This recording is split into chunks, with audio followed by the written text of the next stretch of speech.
পরনে পাঞ্জাবি, মাথায় টোপর। হিন্দু সম্প্রদায়ের বিয়েতে এক পরিচিত দৃশ্য। 4 হাত এক হওয়ার এই আনুষ্ঠানিকতায় মালা বদল, সিঁদুরদান আর 7 পাক ঘোরার সাক্ষী থাকে এই টোপর। কিন্তু এই টোপর তৈরির নেপথ্যে লুকিয়ে আছে অগণিত কারিগরের পরিশ্রমের গল্প। লালমনিরহাট জেলা সদর পৌরসভার সাধুটারি এলাকায় একসময় বেশ কয়েকটি পরিবার এই কাজের সঙ্গে যুক্ত থাকলেও তাদের কষ্ট অর্জিত শ্রমের মূল্য না পাওয়ার এখন শুধুমাত্র 2টি পরিবার এই পেশা ধরে রেখেছে। হ্যাঁ, এক সময় ছিল, এখন মনে করো তো লস হয় দেখি মানুষ করে না, পেট চলে না। 2-2.5 মাস 3 মাস করার পরে তো মনে করো সারা বছর চলা যায় না।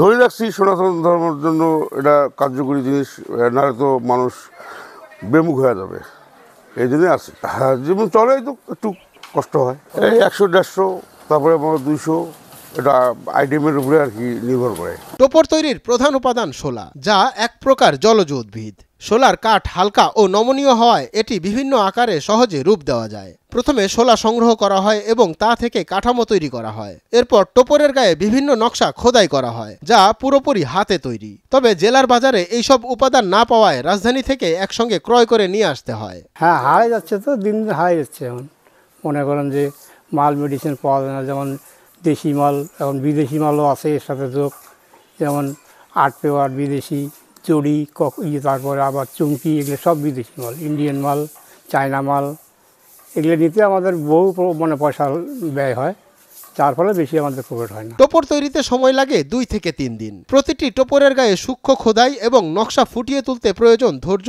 আর দক্ষতার। বিয়ের মৌসুম এলে অনেকে টোপর তৈরির কাজ করছেন বলেও জানা যায়। মাসকে বা যখন সিজন পরে তখন একটু আমরা সারা পাই, অথবা পূজা অর্চনা আসলে আমরা একটু সারা পাই, তাছাড়া পাই না। ওইভাবে আমাদের পূর্বপুরুষ চলে আসছে, ওইভাবে কি সারা পাওয়া যায় না। বর্তমান যে পর্যবেক্ষণ অনুযায়ী কোনোরকম চলার মতো আমরা আছি, এইভাবে আমরা চলতেছি। আর সিজন ওয়ারি ছাড়া তো আর সারা বসে থাকতেই হয়, কিন্তু হাতের কাজ অনুযায়ী আমরা তৈরি করে রাখি। যখন সিজন পর তখন আমরা একটা সেল করি।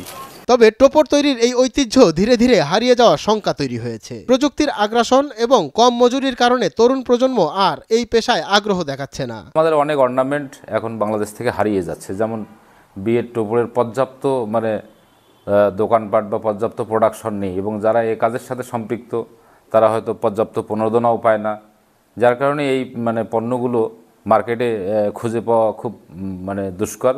সরকারি পৃষ্ঠপোষকতা পেলে এই শিল্পকে টিকিয়ে রাখা সম্ভব বলে মনে করছেন ব্যবসায়ীরা। বর্তমান তো আমাদের হিন্দুর মধ্যে এগুলো লাগেই স্বাভাবিক, যেটা বিয়ে শাদী বা অন্নপ্রাশন, এগুলো ছাড়া তো হবে না। আর এনারা তো আগে আশেপাশে না, এনারাই ধরিয়ে রাখছে আর কি, শিল্পটা ধরিয়ে রাখছে। মঞ্জুর এ মাওলা, নয়া দিগন্ত।